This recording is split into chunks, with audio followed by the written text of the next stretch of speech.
चलो बच्चों, आज हम लोग को देखना है mixture of solution. Actually mole concept में हम लोग नॉर्मेलिटी पढ़ते हैं, मोलरिटी पढ़ते हैं।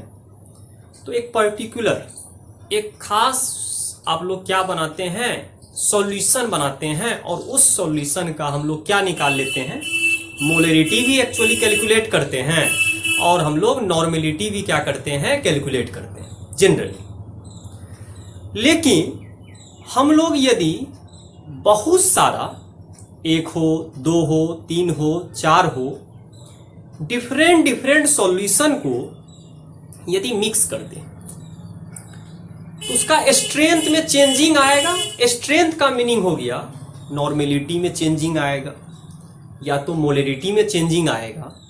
तो उसको कैसे कैलकुलेट करना है, यदि बहुत सारे सॉल्यूशन को आप क्या कर दीजिएगा, मिक्स कर दीजिएगा, तब एक्चुअली हम उसको कैसे कैलकुलेट करेंगे उसके बारे में आज जानेंगे। जनरली मोलरिटी का फॉर्मूला भी आपको पता था, mole of solute per unit volume litre में लेना है सॉल्यूशन का था, और नॉर्मेलिटी में ग्राम इक्विवेलेंट यूज करते थे, और ग्राम इक्विवेलेंट का भी फॉर्मूला आता था, एन फैक्टर इनटू मोल करते थे और कैलकुलेट हो जाता था। तो एक सवाल था, एक सॉल्यूशन था, उसका हम लोग स्ट्रेंथ निकालते थे मजबूत कितना है। लेकिन बहुत सारे सॉल्यूशन जिसका अपना अपना नॉर्मेलिटी होगा, यदि उसको मिक्स करेंगे तब आप उस सॉल्यूशन को किस तरह सॉल्व करिएगा उसको देखना है, उसका नेचर में क्या चेंजिंग आएगा उसको देखना है। और हम लोग चलते हैं, देखते हैं मिक्सचर ऑफ सॉल्यूशन का स्टडी करते हैं, ठीक है। तो मिक्सचर ऑफ सॉल्यूशन किस तरह हमको पढ़ना है, धीरे धीरे करके देखेंगे तो आपको समझ में आएगा। तो मिक्सचर ऑफ सॉल्यूशन जो बनाएंगे जनरली, तो कैसे बनाना है, दो टाइप का सॉल्यूशन को मिला देना। सेम भी हो सकता है, जनरली हम लोग एसिड और बेस लेके चलेंगे, ठीक है। और जब आप इक्विलिब्रियम चैप्टर, आने वाला जो चैप्टर होगा, जब उसमें स्टडी करिएगा तो उसमें साल्ट का भी सब कुछ निकालेंगे, साल्ट को भी हम लोग डिजोल्व करेंगे, इधर उधर करेंगे, साल्ट में भी एसिड मिलाएंगे, तो फिर बफर सॉल्यूशन सब बनाएंगे, तो उसको आगे जाके क्लियर हो। अभी जितना हम जानते हैं उसी से हम लोग मिक्सचर तैयार करते हैं, और मिक्सचर में हम लोग जनरली क्या लेंगे, एसिड लेंगे और बेस लेंगे। तो एसिड में एसिड को भी मिला सकते हैं और बेस में बेस को भी मिला सकते हैं। तो चलिए देखते हैं क्या हो सकता है। तो हम लोग को स्टडी करना है मिक्सचर ऑफ सॉल्यूशन। क्या होगा, मिक्सचर ऑफ सॉल्यूशन।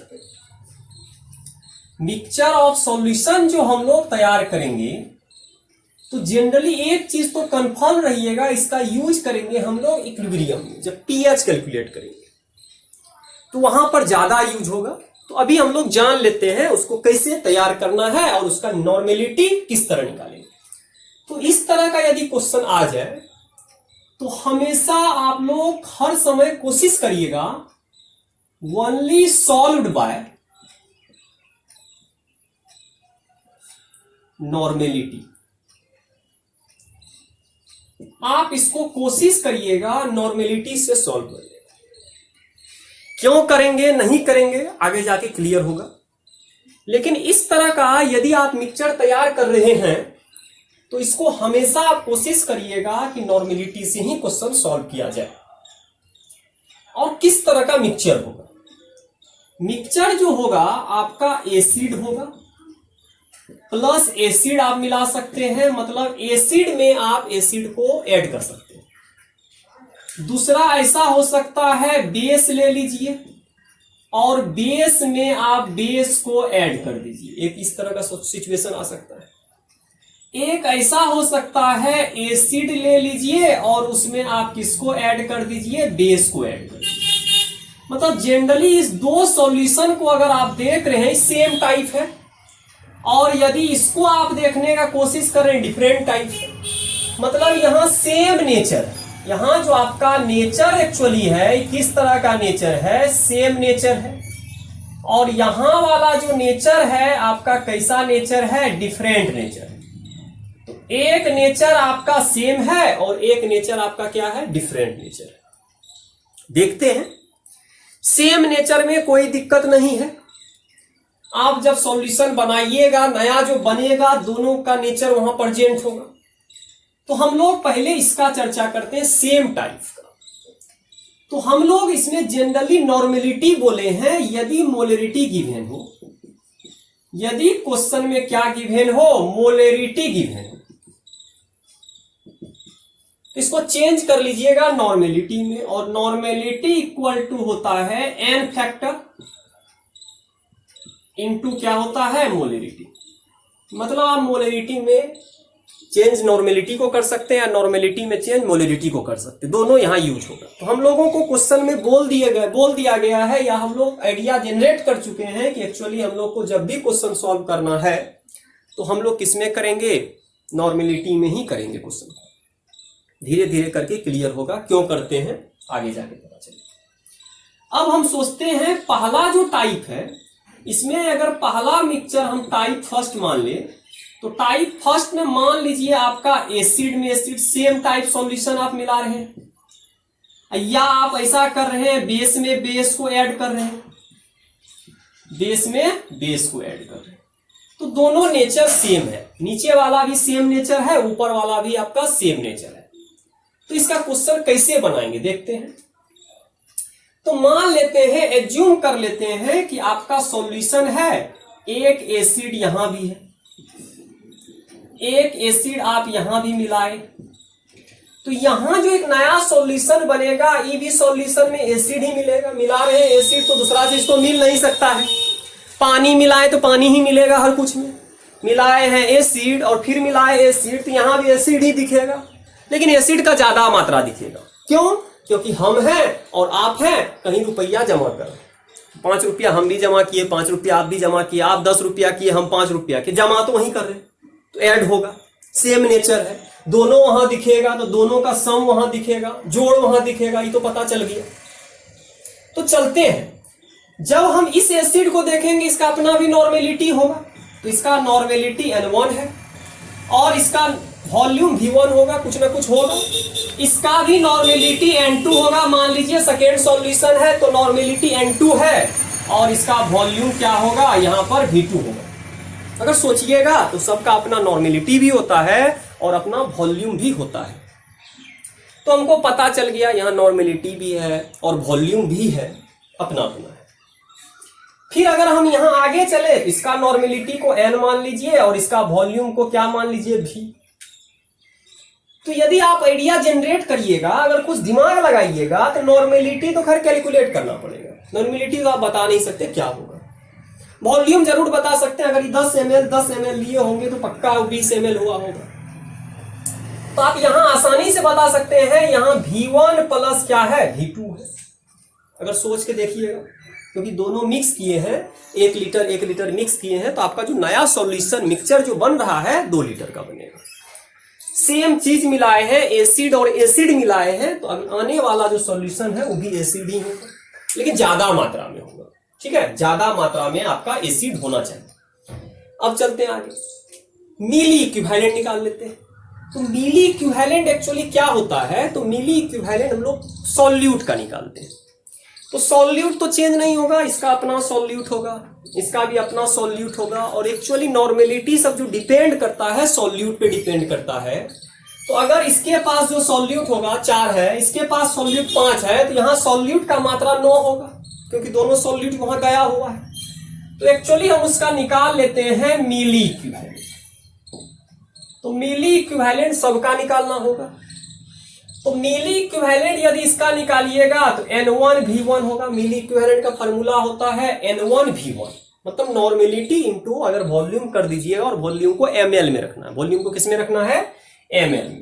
तो इस तरह जो आपका सॉल्यूशन, इस तरह जो मिक्सर बनाइएगा, तो उसमें सबसे पहले मिली इक्विवेलेंट निकालिए, और मिली इक्विवेलेंट का फॉर्मूला होता है नॉर्मेलिटी इंटू वॉल्यूम, और वॉल्यूम को किसमें रखना है, ml में रखना है। अब चलते हैं आगे। फिर अगला जब मिली इक्विवेलेंट निकालिएगा, तो 2 मिली इक्विवेलेंट को आप जोड़े हैं, ध्यान दीजिएगा। तो ये भी मिली इक्विवेलेंट जो निकलेगा N2 V2 निकलेगा, और एक नया मिली इक्विवेलेंट जो वहां मिला है, तो यहां भी देखिएगा मिली इक्विवेलेंट होगा, और मिली इक्विवेलेंट ये किसके बराबर होगा, NV के बराबर होगा। और V क्या है, V1 प्लस V2। अगर जनरली आप देखिएगा तो EB acid, EB acid, EB acid, और E भी वहीं गया हुआ है, E भी वहीं गया हुआ है, तो मिली इक्विवेलेंट अगर यहां निकलेगा तो टोटल मिली इक्विवेलेंट वहां होगा इतना प्लस इतना। तो हम बोल सकते हैं मिली इक्विवेलेंट जो होगा हमेशा जो सामने वाले मिक्सचर के बराबर होगा। तो हम यहां से लिख सकते हैं sum of milli equivalent, sum of milli equivalent, sum of milli equivalent of particular acid या बेस होगा। एसिड भी ले सकते हैं या बेस, एसिड लिए तो एसिड मान के चलिए, बेस भी ले सकते हैं, पर्टिकुलर एसिड भी ले सकते हैं या यहां बेस भी ले सकते हैं। बेस मिलाइएगा तो बेस होगा, एसिड मिलाइएगा तो एसिड होगा। Sum of milli equivalent of particular acid और base will be equal to, किसके बराबर होगा, विल बी इक्वल टू किसके बराबर, मिली इक्विवेलेंट ऑफ, किसके बराबर होना चाहिए, मिली इक्विवेलेंट ऑफ मिक्सचर। आप जो मिक्सचर तैयार कर रहे हैं उसका बराबर होना चाहिए, क्योंकि दोनों ऐड किए। हम बोले थे अभी 10 रुपया हम भी दे रहे हैं, 10 रुपया आप भी दे रहे हैं, एक जगह कहीं जमा हो रहा है, ऐड हो रहा है, तो 20 रुपया होगा। तो यहां से भी मिली इक्विवेलेंट गया, यहां से भी मिली इक्विवेलेंट गया, एक जो नया मिली इक्विवेलेंट बनेगा वो दोनों के सम के बराबर होगा। ठीक है, वो नेचर सेम है, जुड़ेगा। तो यहां से फॉर्मूला अगर बनाना चाहिएगा तो N1V1 प्लस N2V2 और यहां आ जाएगा किसके बराबर, NV के बराबर। तो आराम से हम इस फार्मूला का यूज करके हम लोग नॉर्मेलिटी निकाल सकते हैं। यदि नॉर्मेलिटी आपको क्वेश्चन में बोल दे निकालने के लिए तो M निकालने बोलेगा, इसका तो गिवेन होगा, इसका भी गिवेन होगा। वॉल्यूम तो आप निकाल लीजिएगा, सॉल्यूशन को मिक्स करिएगा, तो कितना सॉल्यूशन मिक्स कर रहे हैं, 40 ml 50 ml, सबको ऐड कर दीजिएगा तो आपका वॉल्यूम निकल जाएगा। तो वॉल्यूम में कहीं किसी को दिक्कत नहीं होना चाहिए। तो वॉल्यूम तो यहां से कैलकुलेट हो जाएगा। लेकिन अब बात आया कि हमको इस पे क्वेश्चन कैसे करना है। एसिड हो तो एसिड का काम करेंगे, बेस हो तो बेस का काम करेंगे, दोनों में फार्मूला आपका सेम लगेगा। बेस होता तब भी यही निकालते, एसिड होता तब भी वही निकालते और ऐड करते, और ऐड का जो बराबर होता, मिक्सचर का जो मिली इक्विवेलेंट होता उसके बराबर हो जाता। यहां तक कोई दिक्कत नहीं है, आप इस तरह कर सकते हैं। तो हम यहां से लिख सकते हैं बहुत सारा मिली इक्विवेलेंट यदि हो जाए तो हमेशा मान लो यहां से हम लोग लिख देंगे मिली इक्विवेलेंट, मान लो फर्स्ट सॉल्यूशन है। उसी तरह मिली इक्विवेलेंट कितना भी आप सॉल्यूशन लीजिएगा, मिली इक्विवेलेंट सेकेंड सॉल्यूशन है। इसी तरह हम प्लस डॉट डॉट डॉट कर देते, बहुत सारा जब जुड़ेगा तो ये बराबर होगा, किसके बराबर होगा, N होगा और यहां पर क्या होगा, V होगा। इसके बराबर होना चाहिए, मतलब बहुत सारा मिली इक्विवेलेंट को यदि जोड़िएगा तो जो मिक्सचर का सॉल्यूशन का जो मिली इक्विवेलेंट आएगा उसके बराबर हो जाना चाहिए। तो हम लोग जनरली इसको कैलकुलेट करेंगे। यहाँ 4 होगा तो 4 को ऐड करेंगे, 5 होगा तो 5 को ऐड करेंगे, जो भी होगा उसको ऐड करते चले जाएंगे और आपका यहाँ पर मिक्सचर तैयार हो गया। तो क्वेश्चन करेंगे तो ज्यादा क्लियर होगा, जब क्वेश्चन करेंगे तो देखेंगे। तो अब चलते हैं, हम इसके आगे चलते हैं, धीरे धीरे करके देखते हैं कि अब इस पे क्वेश्चन कैसे बेस्ड ऑन होगा, इसको देखने का कोशिश करते हैं। तो जब देखेंगे तो आपका जो क्वेश्चन यहां से पूछा जाएगा, देखते हैं क्या होता है। तो हम लोग मिक्सचर जो तैयार किए थे सेम नेचर था, एसिड में एसिड को मिला दिए, बेस में बेस को मिला दिए।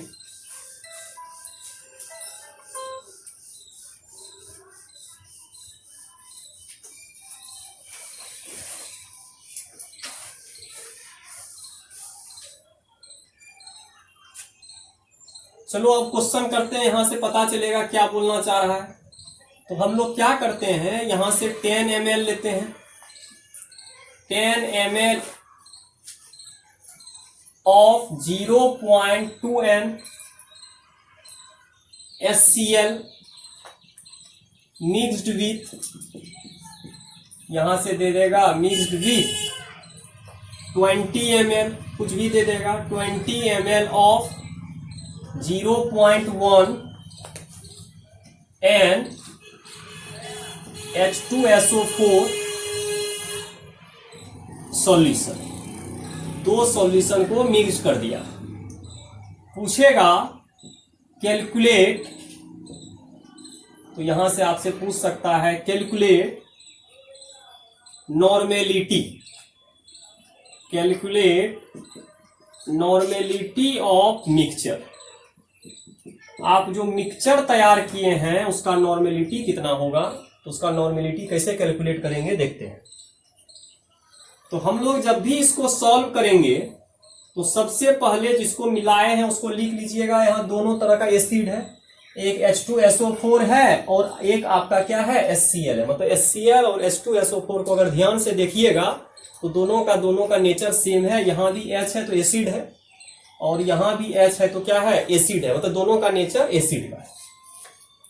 तो हम किसको किसको मिलाए हैं अगर ध्यान से देखिएगा तो यहाँ HCl मिला दिए हैं और यहां आप क्या मिला दिए हैं H2SO4 मिला दिए हैं। इस तरह करके हम देखेंगे। जब आप ध्यान से देखिएगा तो इसका अपना वॉल्यूम दिया गया है, कितना दिया हुआ है V1 दिया गया है 10 ml, तो यहां 10 ml ले लिए। फिर इसका नॉर्मेलिटी दे दिया है, मान लीजिए N1 है आपका, कितना दिया गया है 20 ml ले लिए। फॉर्मूला याद करने की जरूरत नहीं है, लिख लेंगे डायरेक्ट। यहां पर आप V2 है और V2 कितना है 20 ml है, लेकिन यहां नॉर्मेलिटी जो आपका था 0.2 था, सॉरी 0.2 था। और यहां जो N2 था, यहां पर N2 जो था नॉर्मेलिटी जो था आपका कितना है 0.1 है, यहां पर 0.1 है। वॉल्यूम भी पता है दोनों का और नॉर्मेलिटी भी दोनों का जो भी है पता है। इसी से आप मिक्सचर तैयार किए। तो इसका जो मिक्सचर होगा कि दोनों ऐड कर दिए हैं तो इसका एक जो मिक्सचर बनेगा, यहां पर क्या है आपका मिक्सचर तैयार हुआ।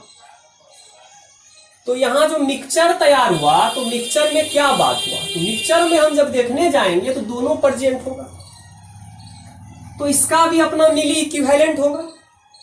तो इसका वॉल्यूम, इसका नॉर्मेलिटी को N मान लीजिए और इसका वॉल्यूम को V मान लीजिए इस मिक्सचर। और यदि जनरली आप देखिएगा तो इसका जो वॉल्यूम होगा एक्चुअली कितना के बराबर होगा अगर पूछा जाए, तो इसका वॉल्यूम जो हम लोग लिखेंगे V1 प्लस V2 के बराबर होगा, क्योंकि दोनों वॉल्यूम को आप ऐड किए हैं तो उतना ही वॉल्यूम यहां प्रेजेंट होगा मिक्सचर में। अब चलते हैं, अगर हम क्वेश्चन को ध्यान से देखें तो दोनों का नेचर सेम है, तो हम आसानी से बोल सकते हैं जो मिली इक्विवेलेंट इसका होगा और इसका होगा, दोनों का सम यहां पर प्रेजेंट होगा, तो दोनों का सम इसके बराबर हो जाना चाहिए। तो हम बोल सकते हैं मिली इक्विवेलेंट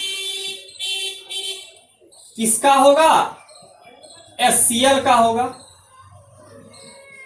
और मिली इक्विवेलेंट जो होगा यहां पर किसका होगा H2SO4 का होगा।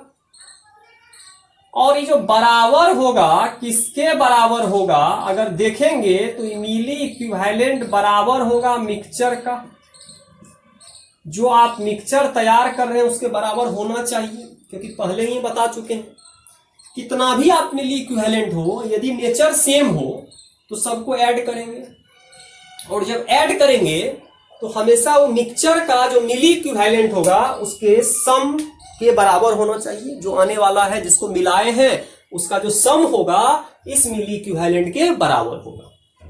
इतना हमको पता चला था, थोड़ा देर पहले बोले थे यदि सेम नेचर का हो तब हम ऐसा काम करेंगे। यदि सेम नेचर का नहीं होगा तो फिर दिक्कत है, फिर आपको दूसरा तरह से सोचना होगा क्या कर सकते हैं। लेकिन अभी तो हम सेम नेचर का मिलाए हैं तो ज्यादा सोचने का कोई दिक्कत नहीं है, हम ऑटोमेटिक इस फार्मूला का यूज कर सकते हैं। तो जो HCl है उसका मिली इक्विवेलेंट बोले थे N1V1 होता है, तो हम लिख सकते हैं N1V1 जोड़ दिए हैं N2V2 बराबर होगा NV का, ठीक है। और यदि और इसको सोचिएगा तो N1V1 प्लस N2V2 बराबर होगा NV1 प्लस V2 का, बराबर होना चाहिए, क्योंकि दोनों वॉल्यूम को आप ऐड किए हैं तो यहां वही वॉल्यूम प्रेजेंट हो रहा है। नॉर्मेलिटी पता है, वॉल्यूम पता है, सबको लिखिए। वॉल्यूम है और नॉर्मेलिटी है, तो नॉर्मेलिटी यहां से 0.2 है और 10 है, तो यहां पर हम कर देंगे 0.2 इंटू 10 प्लस, और यहां नॉर्मेलिटी है आपका 0.1, तो यहां 0.1 इंटू यहां पर कितना है 20, तो यहां पर हम लिख देते हैं 20 equal to n। V1 plus V2 है तो 10 है और 20 है, तो यहां 10 कर दीजिए और यहां 20 कर लीजिए। इस तरह करके आप आराम से बना सकते हैं। इसको सॉल्व करिएगा तो पॉइंट हटेगा, इसको भी हटाइएगा, यहां हटेगा तो यहां आ जाएगा 2 प्लस 2 बराबर, यहां आ गया आपका n और यहां आ गया आपका 30, तो यहां आ जाएगा 4/30 इक्वल टू कितना आ जाएगा n नॉर्मेलिटी। इसको ज्यादा होगा सॉल्व करिएगा तो आपका इसको हम लिख सकते हैं 4/3 इंटू 10। अगर इसको भागा दीजिएगा तो कितना आएगा, 1 बार में लगेगा, फिर आपका 1 बचेगा, 3 3 9 1.3 करके समथिंग आएगा, तो 1.3/10, तो यहां आ गया 0.13n। इसका नॉर्मेलिटी आ गया 0.13। कितना नॉर्मेलिटी आ गया 0.13। जब आप दोनों को ऐड किए तो जनरली आपका नॉर्मेलिटी आ गया कितना 0.13। अब मिक्सचर का नॉर्मेलिटी आपको पता चल गया। इस तरह करके हमको क्वेश्चन बनाना है, और जनरली हम लोग याद नहीं करेंगे, फॉर्मूला को याद नहीं करना है। जब भी सेम नेचर हो तो मिली इक्विवेलेंट को क्या करना है, ऐड कर देना है और मिक्सचर के बराबर कर देना है, और आपका यहां से नॉर्मेलिटी क्या होगा, कैलकुलेट हो जाएगा। तो नॉर्मेलिटी कैलकुलेट करने के लिए आपको ज्यादा सोचने का कोई जरूरत नहीं है, तो हम आसानी से इसको बना सकते हैं, तो इसमें किसी को दिक्कत नहीं होना चाहिए। अब चलते हैं, आगे बढ़ते हैं थोड़ा सा। अब क्वेश्चन को अगर अगला टाइप का क्वेश्चन इसमें देखेंगे, अगर हम बोले थे कि क्वेश्चन में यदि मोलरिटी दे दे तो उसको तो नॉर्मेलिटी में चेंज करिएगा, और क्वेश्चन को तब बनाना है, नहीं तो दिक्कत हो जाएगा। नॉर्मेलिटी में ही चेंज करके क्वेश्चन को जनरली सॉल्व करना है, और इसका रीजन इसलिए है कि इसका यूज करेंगे आगे जाके। नॉर्मेलिटी ही आपको पीएच कैलकुलेट करवा देगा।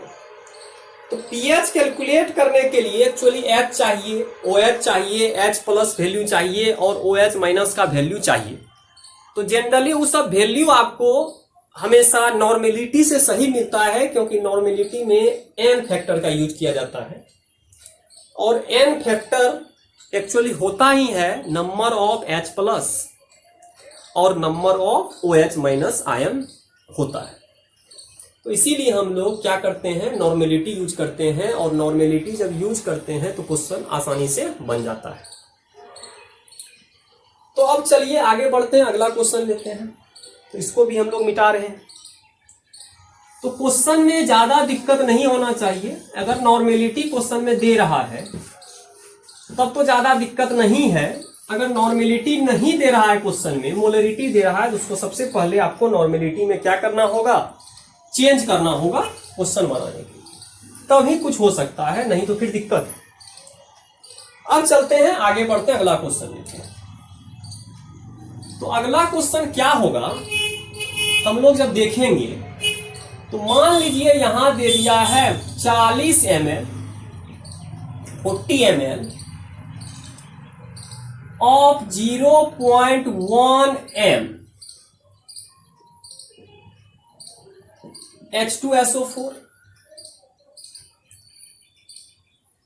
mixed with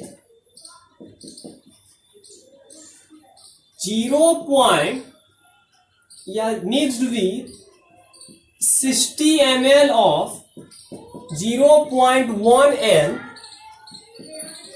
HCl and also diluted up to 1000 ml, ठीक है, डाइल्यूटेड।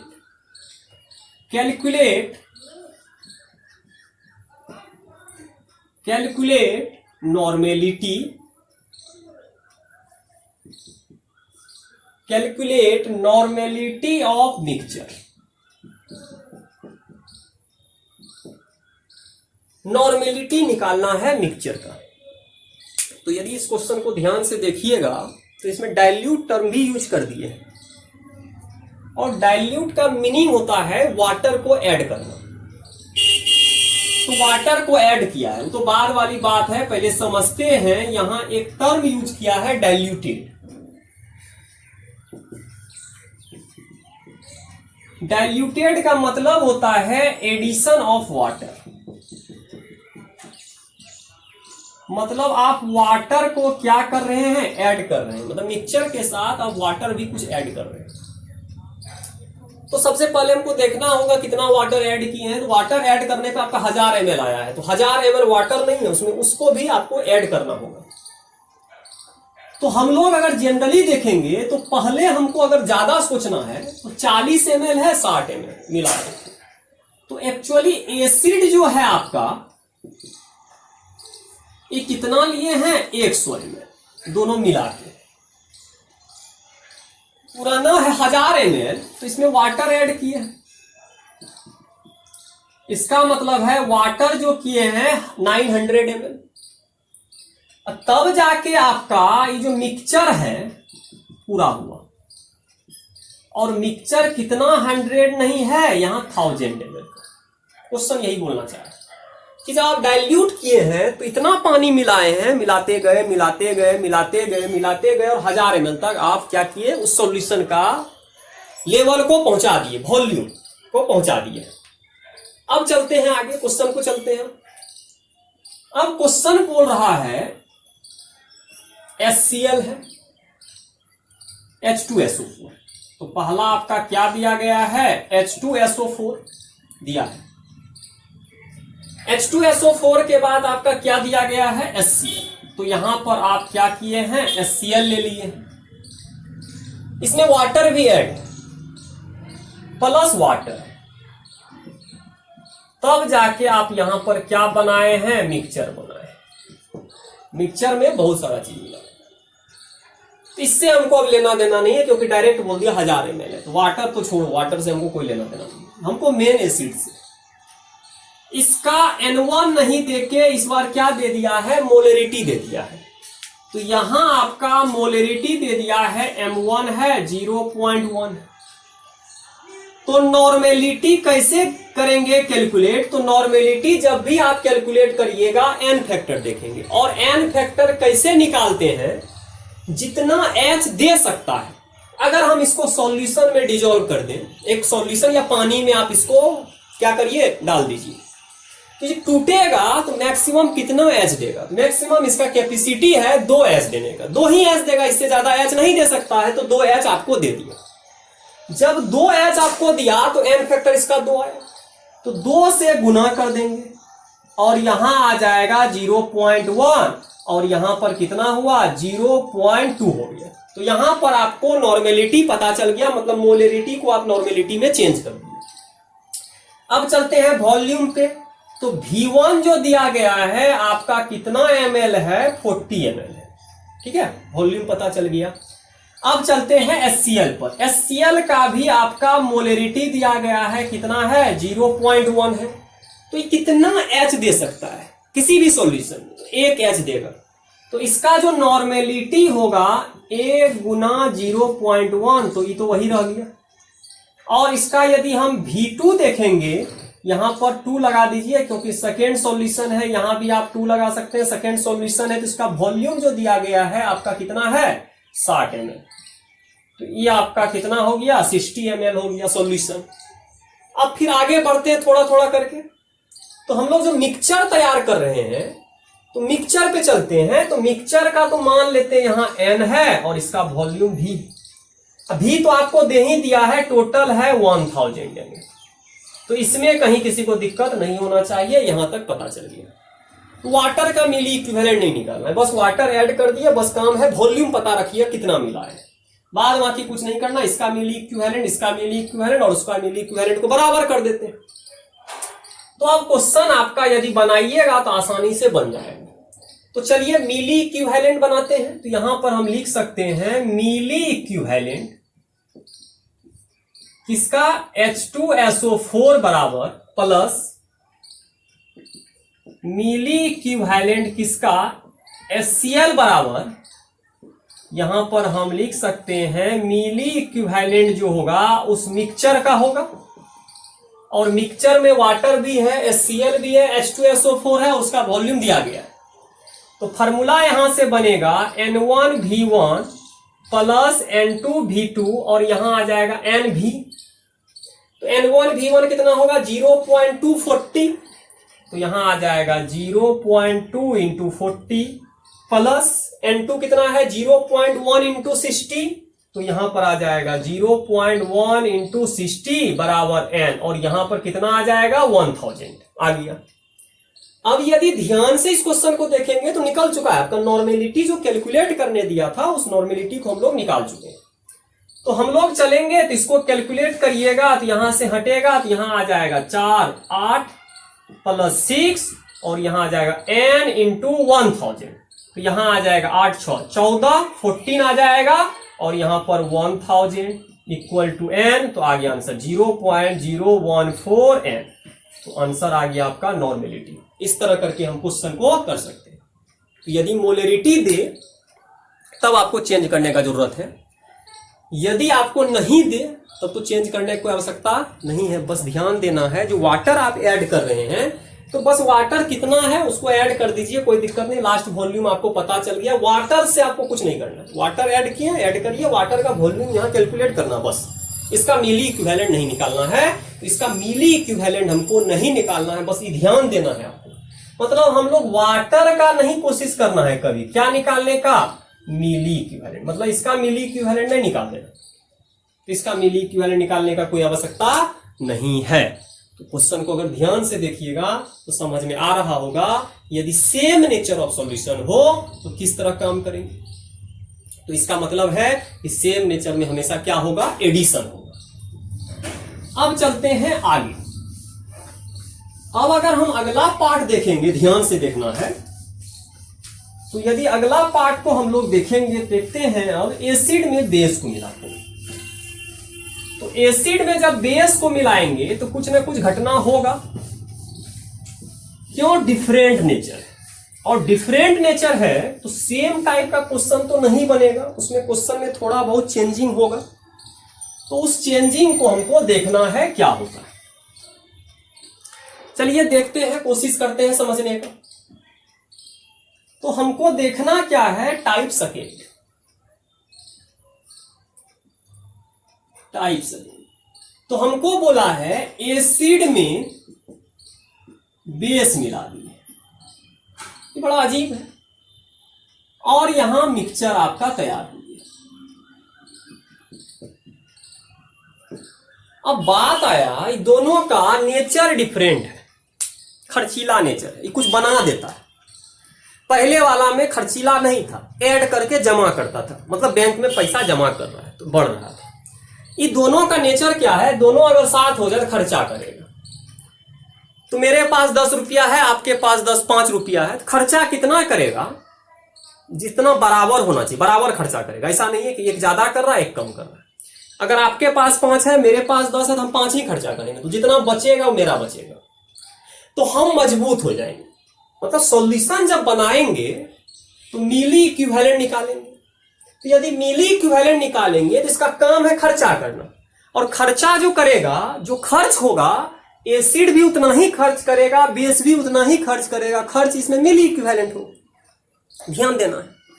तो जो खर्चा करेगा तो बचेगा जो, वही मेन होगा, मिली इक्विवेलेंट, इसमें तो खर्च हो रहा है।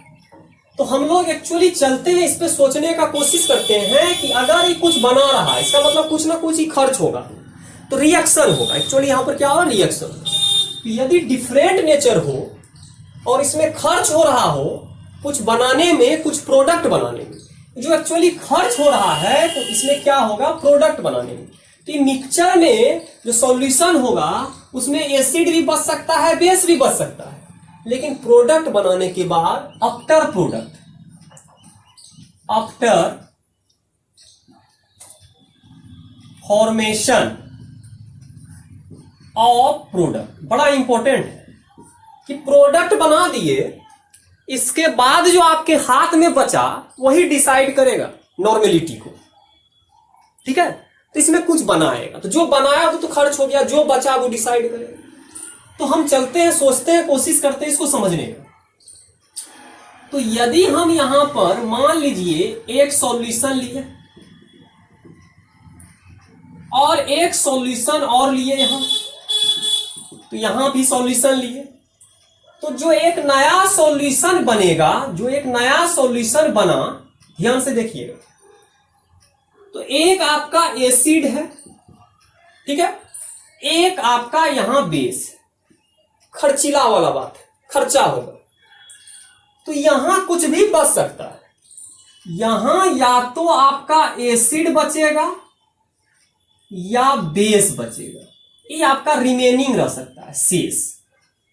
तो हम बड़ा आराम से समझाने का कोशिश कर रहे हैं, रिमेनिंग आपका कुछ भी हो सकता है, या तो एसिड बचे और प्लस यहां प्रोडक्ट बनेगा। प्रोडक्ट मतलब आपका कंज्यूम्ड होगा, कंज्यूम्ड जो होगा इक्वल अमाउंट में, both in equal amount, both in equal amount. तो यहां पर थोड़ा समस्या है कि जब हम एसिड बेस मिलाएंगे तो पहले प्रोडक्ट बनेगा, प्रोडक्ट में क्या होगा, कंज्यूम्ड हो जाएगा, खत्म हो जाएगा दोनों इक्वल अमाउंट में। अगर 5 खत्म हो रहा है एसिड तो 5 बेस भी खत्म। अब जो बच जाए, एसिड बचे या बेस बचे, उसी का हम लोग मिली इक्विवेलेंट निकालेंगे, इसका नहीं निकालेंगे, ठीक है।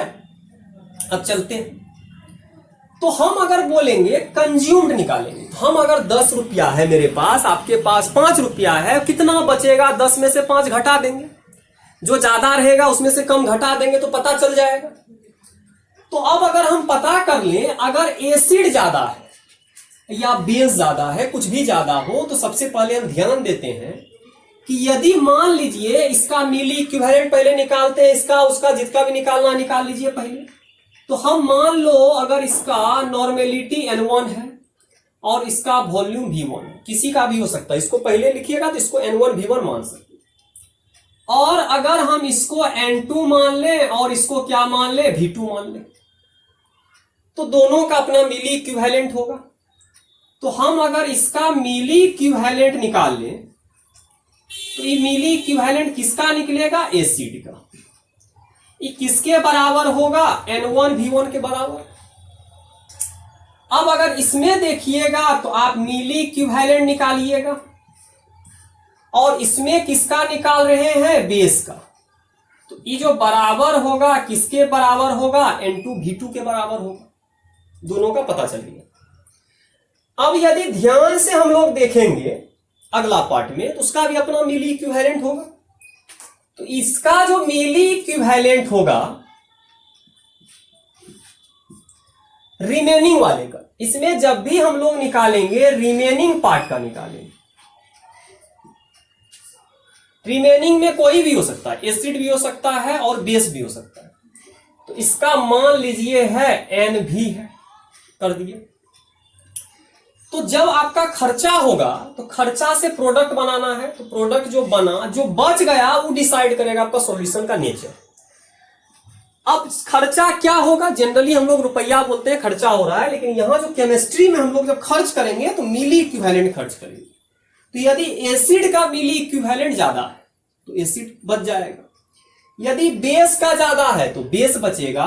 तो इस तरह करके हम लोग क्या करेंगे, हमको घटा के पता चलेगा कि कितना बचा है, क्योंकि दोनों को जब तक माइनस नहीं करिएगा तब तक पता नहीं चलेगा। तो इसमें डिफरेंस निकालना हो, और डिफरेंस उस मिक्सचर के रिमेनिंग जो बच गया उसके बराबर होना चाहिए, यहां से पता चल गया। अब चलते हैं, इसका फॉर्मूला अगर बनाएंगे तो इसका फॉर्मूला क्या बनेगा, N1 V1 minus N2 V2। जब तक घटाइएगा नहीं तब तक तो रिमेनिंग पता नहीं चलेगा।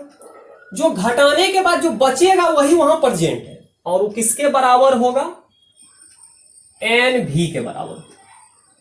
यहां से हमको हमेशा याद रखना है कि जब एसिड बेस का क्वेश्चन आ जाए तो हमेशा घटाना है। तो घटाइएगा, आप पे डिपेंड करेगा किसको घटा रहे, कोई दिक्कत नहीं। तो नोट में है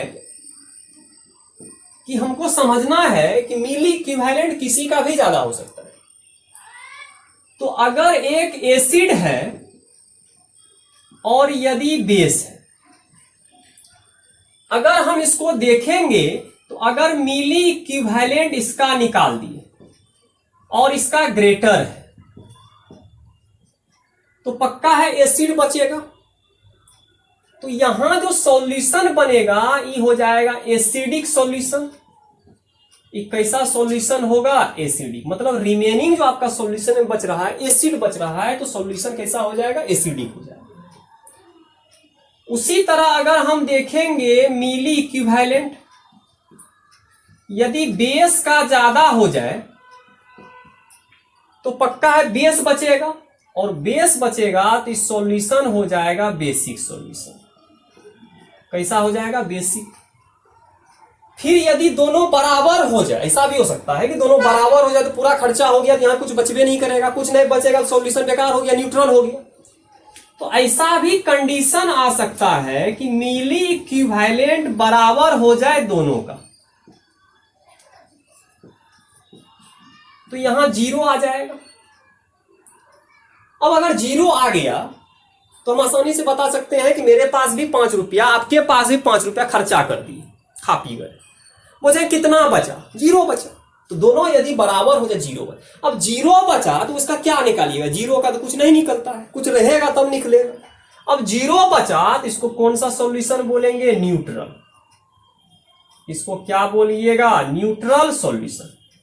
तो बड़ा इंपॉर्टेंट है, इसको क्या बोलेंगे? Neutral solution. तो ध्यान से अगर समझिएगा, जब एसिड बेस का क्वेश्चन हो तो रिमेनिंग पे निर्भर करता है, और रिमेनिंग यहां है कुछ नहीं, तो आपका क्या आ जाएगा? 0 आ जाएगा। तो क्वेश्चन पे चलते हैं, ज्यादा क्लियर होगा। जब एसिड बेस आ जाए तो हमेशा घटाना है, फॉर्मूला याद नहीं करना, फॉर्मूला तो ऑटोमेटिक बना लेंगे, ठीक है। और आंसर आपका पॉजिटिव आएगा, आंसर हमेशा पॉजिटिव आएगा। अब नेगेटिव यहां आ जाए तो ऐसा नहीं समझिएगा नेगेटिव आंसर मार दीजिएगा। मतलब यहां यदि हम ऑलवेज नॉर्मेलिटी जो मिक्सचर का निकलेगा हमेशा पॉजिटिव वैल्यू देना चाहिए, ये थोड़ा सा याद रखिएगा। वैल्यू कभी नेगेटिव नहीं होगा, नेगेटिव पॉजिटिव आपको डिसाइड करवा देगा। मतलब इधर ज्यादा है तो पॉजिटिव आएगा, इधर ज्यादा है तो नेगेटिव आएगा, लेकिन आंसर आपका हमेशा पॉजिटिव आएगा। नेगेटिव पॉजिटिव आ भी जाए तो आंसर नहीं मारना है नेगेटिव वाले को, इस तरह करके हमको काम करना होगा। अब चलते हैं आगे, इस तरह का क्वेश्चन कैसे आएगा। अगर हम ध्यान से देखेंगे तो क्वेश्चन का फॉर्मूला याद नहीं करना है हमको, तो डिसाइड यहां से करना है सॉल्यूशन कैसा है। जो ज्यादा होगा उसी में से घटाएंगे तो आंसर हमेशा पॉजिटिव आएगा, तो नेगेटिव आने का कोई खतरा ही नहीं। तो उतना टेंशन लेने वाला कोई बात नहीं है। N1 V1 अगर फार्मूला हमको याद नहीं है तो हम फार्मूला याद भी नहीं करना चाहते हैं, हम उस प्रोसेस पे जाना चाहते हैं जिससे हमको कुछ ना कुछ पता चला था। अब चलिए इस पे क्वेश्चन करते हैं, तब ज्यादा क्लियर होगा। तो यदि क्वेश्चन यहां से करिएगा, मान लीजिए यहां पर आ गया है 80 ml of 0.2N NaOH mixed with 20 ml of 0.2N HCl. Then calculate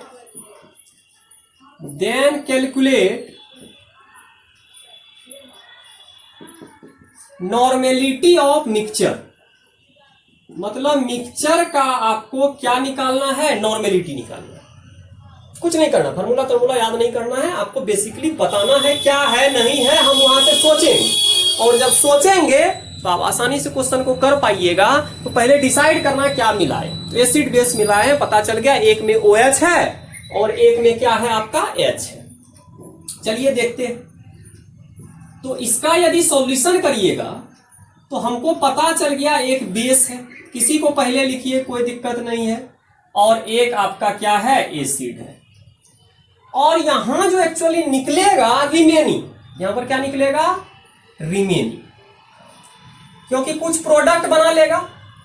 तो रिमेनिंग हमको एसिड देखना है या तो बेस देखना है, कोई भी एक चीज बनेगा, एसिड या आपका क्या बनेगा, बेस, क्योंकि प्रोडक्ट हमको नहीं लेना, रिमेनिंग क्या बचा उसको लेना।